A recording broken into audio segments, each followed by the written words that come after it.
Bienvenue à Evere, verte commune du nord-est de Bruxelles, résidentielle et traversée par de nombreuses voitures en direction de Zaventem notamment. Demandons à ses chauffeurs quelle est la vitesse à respecter ici. Je pense que c'est 30. 50 à l'heure. Bon, sur cet axe c'était 50, mais dans les rues alentours, 30 à l'heure, limite respectable. Oui. Je suis obligé. Sinon quoi? Sinon, il y a des amendes qui vont venir. Est-ce que vous respectez toujours le 50 à l'heure? Presque. Et quand c'est du 30 à l'heure, vous respectez? Ça, c'est plus dur. Au GRAC, on a répertorié les zones 30 à l'heure d'Evere et la commune apparaît coupée en deux.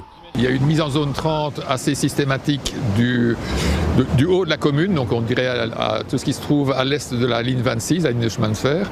Et là, on est à peu près à 69% des voiries locales qui sont mises en zone 30. Et de l'autre côté? 34%. Comment on explique cette différence?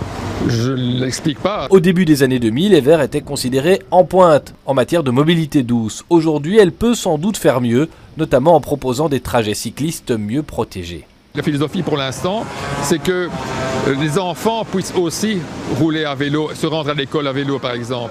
Et entre le domicile et l'école, il y a pratiquement toujours des points noirs. Donc il y a vraiment nécessité d'améliorer ce trajet continu entre le domicile et l'école. Sur la route, le chauffeur qui respecte les limitations se sent souvent bien seul entre les coups de klaxon et ceux qui le dépassent. VIAS, l'Institut pour la sécurité routière, encourage les zones 30, mais insiste, il faut les aménager, sinon elles ne servent pas à grand-chose. Dans une zone, ça pourrait être des casse-vitesses. Dans une autre zone, un radar préventif a son utilité. Il y a aussi des rétrécissements de voirie. Enfin, il y a des solutions, il y en a mille et une. Un radar tronçon est installé sur le boulevard Léopold III. La commune de Schaerbeek voisine a opté pour le 30 à l'heure dans quasi toutes ses rues locales. Evere suivra-t-elle l'exemple?